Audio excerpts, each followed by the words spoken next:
100 ఏళ్ల ఆంధ్రప్రదేశ్ చరిత్రలో మనకు 11 గవర్నమెంట్ మెడికల్ కాలేజెస్ అందుబాటులో ఉంటే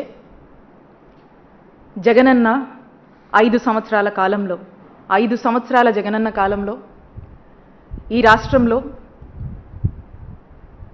17 కొత్త గవర్నమెంట్ మెడికల్ కాలేజీలు 8,500 కోట్లు ఖర్చు చేస్తూ ఈ రాష్ట్రంలో మెడికల్ కాలేజెస్ తీసుకురావాలని గవర్నమెంట్ పరిధిలో వాటిని ముందుకు తీసుకువెళ్ళి ఎంతోమంది వైద్య విద్య అభ్యసించాలని చెప్పి ఎదురుచూస్తున్నటువంటి విద్యార్థులకు అలాగే ఈ ప్రాంత ప్రజలకు tertiary care services super speciality వైద్య సేవలు ఆ ప్రాంతంలోనే ఎక్కడికక్కడ ఆ ప్రాంతంలోనే అందజేయాలి అనేటువంటి ఒక గొప్ప ఆలోచనతో ఈ కార్యక్రమానికి శ్రీకారం చుట్టారు.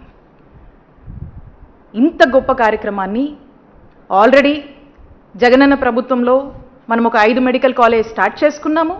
ఇంకొక 5 మెడికల్ కాలేజెస్ స్టార్ట్ చేసేందుకు అన్ని విధాలుగా కూడా మ్యాక్సిమం ఎఫర్ట్స్ మనం పెట్టి రిక్రూట్మెంట్ కంప్లీట్ చేసి ఇంకా ఒక కొంత పెండింగ్ వర్క్స్ కంప్లీట్ చేస్తే అవి అందుబాటులోకి తీసుకొచ్చే దశ దాకా కూడా మనం పూర్తి చేశాం. ఇంకా ఒక 7 మనం ఉంటే ఈ సంవత్సరం ప్రారంభించేలా కూడా యాక్షన్ ప్లాన్ చేసుకున్నాం. మరి ఈ రోజున అన్నిటినీ కూడా చంపేస్తూ చంద్రబాబు నాయుడు గారు తీసుకున్నటువంటి నిర్ణయాన్ని వైఎస్ఆర్ కాంగ్రెస్ పార్టీ వ్యతిరేకిస్తుంది. ప్రజల తరఫున వైఎస్ఆర్ కాంగ్రెస్ పార్టీ మరి ఈరోజు ఈ ప్రభుత్వాన్ని ప్రశ్నిస్తోంది. ఉదాహరణకి మనం చూసినట్టయితే మనము ఒక గవర్నమెంట్ మెడికల్ కాలేజ్లో మనకు అఫిలియేట్ అయినటువంటి బోధన హాస్పిటల్ ఏదైతే ఉంటుందో ఆ గవర్నమెంట్ బోధన హాస్పిటల్కి ఒక రోగి ఒక పేదవాడు ఆ హాస్పిటల్కి వస్తే అక్కడ మన జగనన్న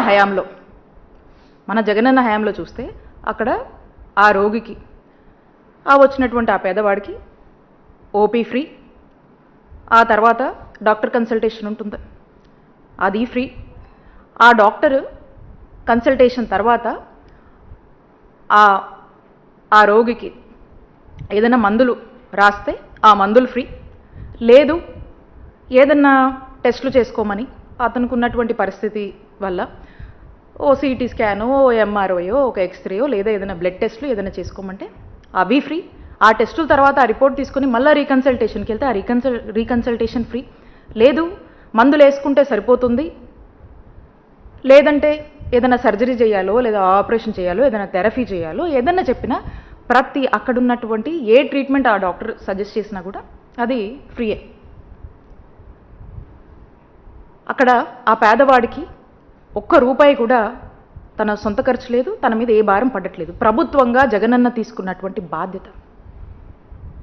ఈ రోజున చంద్రబాబు నాయుడు గారి నాయకత్వంలోని కూటమి ప్రభుత్వం వచ్చాక ఇవన్నీ మీరు అమ్మకానికి పెట్టి ఈ రోజున పరిస్థితి ఏంటి?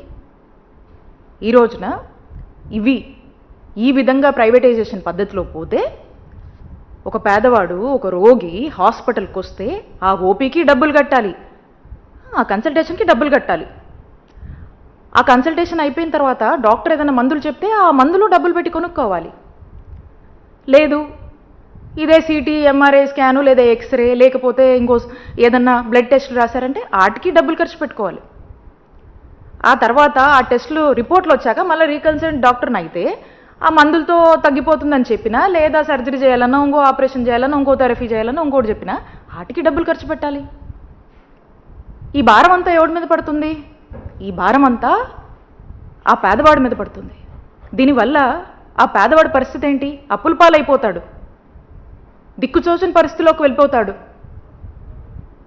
ఈ భారం బాధ్యత గల ప్రభుత్వంగా మీది కాదా అని నేను ఈ కూటమి ప్రభుత్వాన్ని ప్రశ్నిస్తున్నాను. జగనన్న ప్రభుత్వంలో అయితే ఇవన్నీ ఫ్రీగా పేదవాడికి మనం అందుబాటులోకి తీసుకొచ్చాము.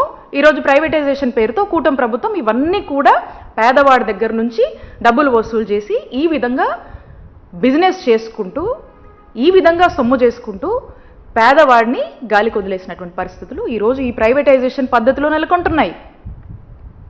ఇది ఇంకా పెరిగిపోతుంది. ఇది ప్రైవేటైజేషన్కి ప్రభుత్వంలో మనం కొనసాగిస్తే ఉండేటువంటి తేడా. ఇది మా జగనన్న హయానికి మీ ప్రైవేటైజేషన్ పద్ధతిలో మీరు నడిపించాలనుకుంటున్నటువంటి విధానానికి ఉండేటువంటి తేడా అని చెప్పి మీకు స్పష్టం చేస్తూ ఉన్నాను. ఇదే కాదు, మీరు చూస్తే ఒక గొప్ప ఆశయంతో, ఒక గొప్ప సంకల్పంతో దేశ చరిత్రలో ఏ ముఖ్యమంత్రి, ఏ ముఖ్యమంత్రి, ఏ రాజకీయ పార్టీలు ఎవ్వరూ చేయనటువంటి సాహసం, అలాంటి ఒక చరిత్ర క్రియేట్ చేస్తూ జగన్మోహన్ రెడ్డి గారు తన 5 ఏళ్ల పాలనలో 17 గవర్నమెంట్ కొత్త మెడికల్ కాలేజ్ని తీసుకురావాలని ఆలోచన చేసి దాని తగ్గట్టుగా అడుగులు వేసి మరి కాలేజీలో ప్రారంభించి ఈ విధమైనటువంటి అడుగులు వేసి నిరూపించారు. దీన్ని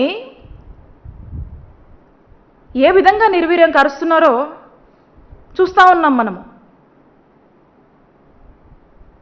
మనము ఈ మెడికల్ కాలేజ్, ఈ కొత్త మెడికల్ కాలేజ్లో ఎవరైతే వైద్య విద్య అభ్యసించాలనుకుంటున్నటువంటి విద్యార్థులు ఉంటారో వీళ్ళకి సంబంధించి మన ప్రభుత్వ రంగంలో తీసుకొచ్చినటువంటి గవర్నమెంట్ మెడికల్ కాలేజ్కి సంబంధించి ఒక సగం ఫ్రీ సీట్స్, ఇంకొక సగానికి మనం కొంత ఫీజు పెట్టాం, ఓ ఫీ స్ట్రక్చర్ పెట్టాం. ఈ ఫీజు కూడా ఎందుకంటే ఈ సెల్ఫ్ ఫైనాన్సింగ్ పద్ధతి ఏంటంటే ఈ యొక్క మెడికల్ కాలేజ్ ఒక సర్వైవల్ కోసం, అంటే వాటికి సంబంధించినటువంటి ఫెసిలిటీస్ ఏమైతే కావాలో రెగ్యులర్గా వాటి రన్నింగ్ కోసం ఎక్కడ కూడా అంతరాయం కలగకుండా ఒక వరల్డ్ క్లాస్ ఫెసిలిటీస్తో చక్కటి వాళ్ళ యొక్క విద్య అభ్యసించడానికి ఎక్కడ కూడా ఇబ్బంది లేకుండా, అంతరాయం కలగకుండా ఈ యొక్క ఫెసిలిటీస్ ఎవరి మీద కూడా ఆధారపడకుండా అవి వాటంతటా అవి రన్ అయ్యేదానికి ఈ ఫీజు అనేది మనం పెట్టాం. అంటే ఒక 50% ఫ్రీ, ఈ 50% ఫీజు ద్వారా వాటికి అవి సర్వైవ్ అవుతూ ముందుకు వెళ్ళాలి అనేటువంటి ఒక గొప్ప ఆలోచనతో ఈ ప్యాటర్న్ మనం తీసుకొచ్చాం మనం ప్రభుత్వ రంగంలో ఉన్నటువంటి ఈ మెడికల్ కాలేజ్ విషయంలో. ఇప్పుడు ఈ ప్రైవేటైజేషన్ పద్ధతిలో ఏమవుతుందన్న, ఈ ప్రైవేటైజేషన్ పద్ధతిలో ఇవే మెడికల్ కాలేజెస్ ఏమవుతాయంటే ఏవో కొన్ని సీట్లు ఫ్రీగా ఇస్తారు, ఇక మిగతా సీట్లన్నీ కొన్ని లక్షలకి కోట్లకి అమ్ముకుంటారు. అంటే ఒక పేద విద్యార్థి మన రాష్ట్రంలో వైద్య విద్య అభ్యసించాలంటే ఈ కోట్ల రూపాయలు ఎక్కడి నుంచి తీసుకురావాలి? ఈ భారం ఎవరి మీద పడుతుంది? ఇక ఈ విద్య అభ్యసించాలంటే ఈ పేద విద్యార్థుల పరిస్థితి ఏంటి? ఎవరు బాధ్యత తీసుకుంటారు? ఈ ప్రైవేటైజేషన్ వల్ల ఈ విద్యార్థుల ఆశయాన్ని,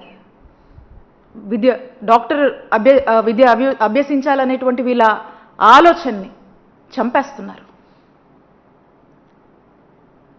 ఇదే కాదు, ఈ మెడికల్ కాలేజ్కి సంబంధించి మనము కొన్ని ఎకరాల భూముల్ని సేకరించాము. దానికి ప్రతి గవర్నమెంట్ మెడికల్ కాలేజ్కి సంబంధించి ఒక్కొక్క మెడికల్ కాలేజ్కి మనము 500 కోట్లు బడ్జెట్ని మనం కేటాయించుకున్నాము. ఇంత కేటాయించి ఆల్రెడీ ఈ ల్యాండ్, కొంత ప్రభుత్వ ల్యాండ్, కొంత మనము అక్వైర్ చేసినటువంటి ల్యాండ్ పెద్ద ఎత్తున ఖర్చు చేసి ఈ ల్యాండ్, మనం లే చేసినటువంటి ఇన్ఫ్రాస్ట్రక్చర్ ఫెసిలిటీసు, మనం చేసినటువంటి రిక్రూట్మెంట్స్ ఇవన్నీ ఇలా ఉండగా దీన్నంతా కూడా చాలా చవక్కి ఈ ప్రైవేట్ వాళ్లకు అమ్ముకుంటూ ఒక వ్యాపారం చేస్తూ ఒక స్కామ్కి తెరలేపారు ఈ కూటమి ప్రభుత్వం. ఖచ్చితంగా ఇది స్కామే. ఇన్ని ఫెసిలిటీస్ మనం క్రియేట్ చేశాక ఏం అవసరం వచ్చింది ఈరోజు మనం ప్రైవేటైజేషన్ పద్ధతికి వెళ్ళి గవర్నమెంట్ కాలేజెస్ని మనం, ఈ మెడికల్ కాలేజ్ని మనం ఎందుకు చంపుతున్నాము? ఇంతమంది హోప్ని ఎందుకు చంపేస్తున్నాము? ఉచితంగా ఇంతమంది ప్రజలకు మనము అందజేయాల్సినటువంటి ఫ్రీ వైద్యాన్ని ఎందుకు మనము ఈరోజు ఒక బిజినెస్ మోడల్లో చూపిస్తున్నాము? అంటే పేదవాడి ఆరోగ్యం పట్ల ఏ మాత్రం కూడా బాధ్యత లేని ప్రభుత్వంగా ఈరోజు కూటమి ప్రభుత్వం వైద్య ఆరోగ్య రంగంలో వ్యవహరిస్తుందని స్పష్టమవుతుంది. ఇదేదో మేమంటుంది కాదు, మీరు వచ్చి గ్రౌండ్లోకి వచ్చి చూడండి. ఈ రాష్ట్ర ప్రజల్లోకి మీరు వచ్చి చూడండి, ఈ రాష్ట్ర ప్రజలు చెప్తారు మీకు.